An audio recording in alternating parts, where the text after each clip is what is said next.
In Gee's Bend, a quiet, small hamlet in the state of Alabama, lives a community of quilters.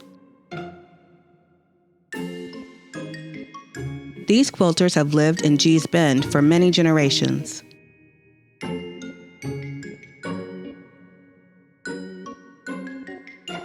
In the 19th century, the women of Gee's Bend made quilts out of necessity.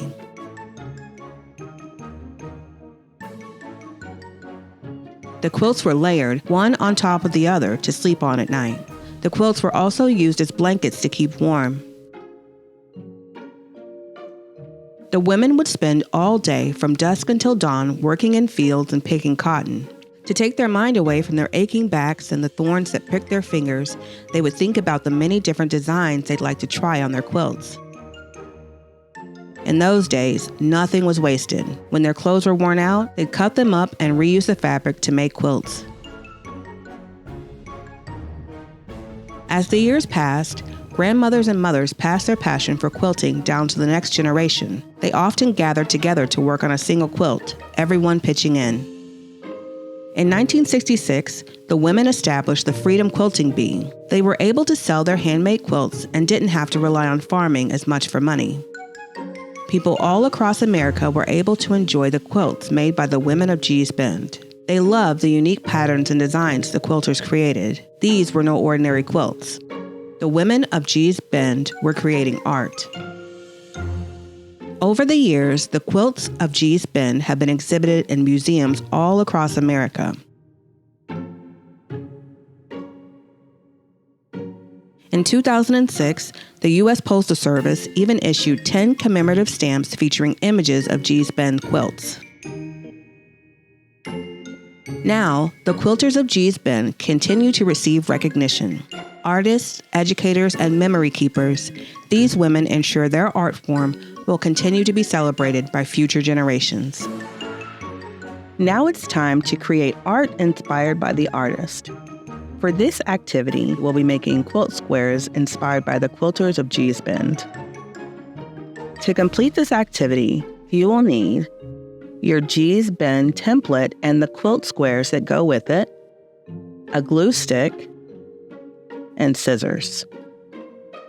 The first thing you want to do is open up your little bag of quilt squares.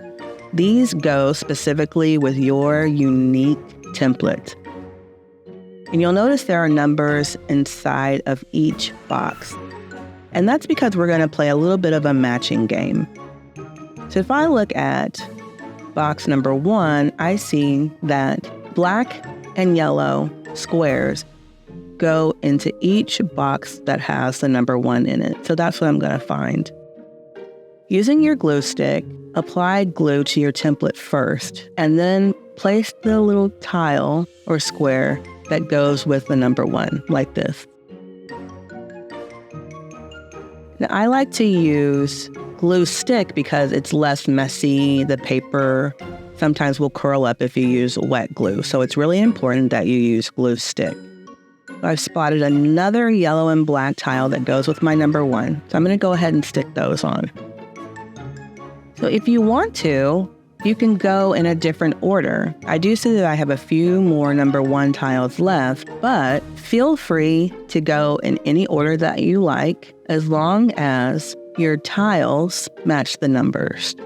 And some of my squares are not fitting like perfectly even, but that's not a big deal because this activity is more about having fun than being perfect, right? I'm almost done and it's coming along, and I'm actually starting to see a little bit of a rooftop pattern. Once you have everything glued down, go ahead and cut out your quilt square. And you're done. I hope you all really enjoyed this activity, and I can't wait to see your quilt squares.